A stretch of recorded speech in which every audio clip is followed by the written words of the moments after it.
Bulb আছে, bench আছে, একটা ঘড়ি আছে, স্যার পড়াচ্ছে একই ব্ল্যাকবোর্ড, একই হোয়াইট বোর্ড, একই বই, একই স্যার।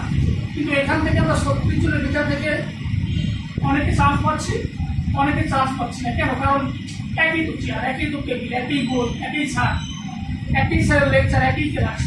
কেউ ক্লিক করতে পারতেছেন, কেউ আপনার মেধাটাকে কাজে লাগাতে পারছেন না। তো আমরা শিক্ষা নিয়ে কাজ করি। স্যার যেটা বললো 2004 সাল থেকেই আমাদের দীর্ঘ 22 বছরের এই শিক্ষা নিয়ে কাজ করায় এরকম মানুষ গড়ার কারিগর বিভিন্ন জেলা শহরে আছে।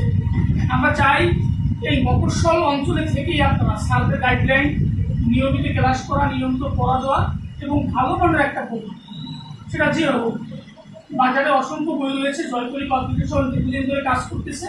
আপনারা জয়পুরির একটা বই নিতে পারেন, দেখতে পারেন, বাজারে নতুন সংস্করণ আছে। আমি রয়েছি ঢাকার মার্কেটিং হেড অফিস থেকে।